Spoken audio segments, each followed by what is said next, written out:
Hi friends, మీరు బాగున్నారా? నేను చాలా చాలా బాగున్నాను. చూడండి, కోకోనట్ ఆయిల్ వేసేసుకుందాం. ఎంత కావాలంత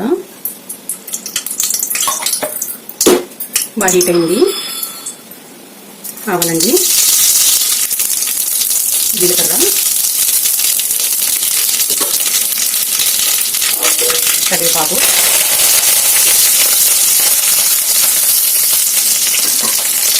తోటకూర, చూడండి పచ్చిమిర్చి,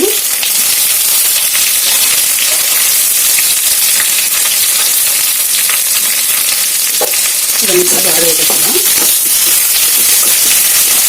అయితే ఎందుకు పెట్టాము.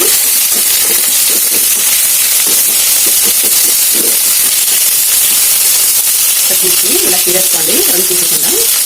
ప్రతి మాయకుండా తోట కూడా అలాగే వేసేయండి. పచ్చిమిర్చి చాలా చాలా మంచిది, మగ్గిపోతుందండి. గుమ్మడికాయ పులుసు కదా, పులుసు పచ్చిమిర్చి ఇలాగే ఉండాలి. పులుసు పచ్చిమిరకాయ కదండి పులుసు. చూడండి అన్నీ వేసుకొని కదా. చూడండి ఇప్పుడు ఈ సైడ్ కట్ చేసి చిన్న చిన్నవి 4 గడ్డలు తీసుకున్నాం. బాగా వేసేసుకున్నాం.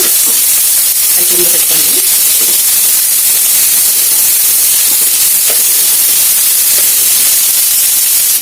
చూడండి ఫ్రెండ్స్, గుమ్మడికాయ ముక్కలు ఇలా కట్ చేసుకోవాలి. ఇలా చాలా చాలా టేస్టీ అండి. చూడండి, ఇలా పీచ్ కూడా ఉండాలి. పీచ్ కలర్తో మనకి పేగులు అన్నీ నీట్గా క్లీన్ చేసేస్తుంది. పీచ్ ఉండాల్సిందేనండి, కంపల్సరీగా వేసేసుకుందాం. నీట్ వేసేసుకుందాం. కొంచెం మగ్గించుకున్నామండి. చూడండి ఫ్రెండ్స్, అంతా మగ్గిపోయింది కదా. 1 స్పూన్ పసుపు వేసుకుందామండి. 1 స్పూన్ కారం వేసుకుందాం. ఇంకొక స్పూన్ 1/2 స్పూన్ వేసుకున్నామండి. స్పూన్నర కారం. కలుపుకోండి. 1 స్పూన్ సరిపోతుంది, కానీ కొంచెం వేస్తున్నాం. చిటికెడు ఇంకా కలిపేసుకుందాం.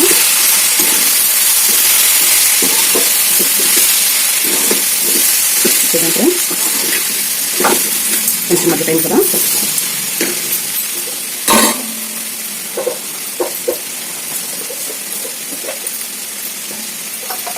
కొంచెం మగ్గిన తర్వాత చింతపండు గుజ్జండి, మీకు ఎంత కావాలంత పోసుకోండి. చాలా చాలా టేస్టీ అండి చింతపండు గుజ్జు.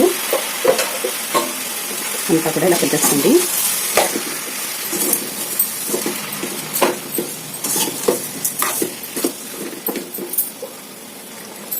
చింతపండు పోసిన తర్వాత కొంచెం మగ్గనివ్వాలండి.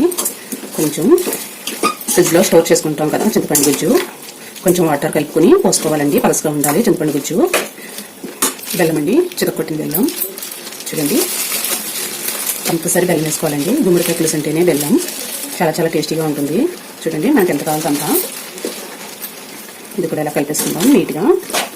చూడండి ఫ్రెండ్స్, కలర్ఫుల్గా చాలా బాగుంది కదా.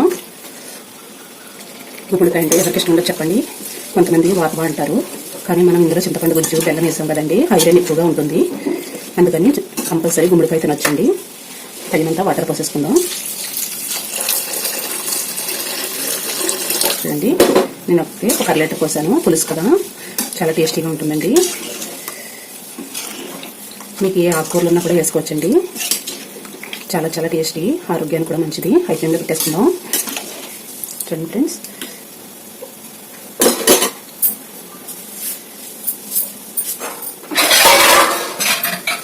మూత పెట్టేసుకుందామండి.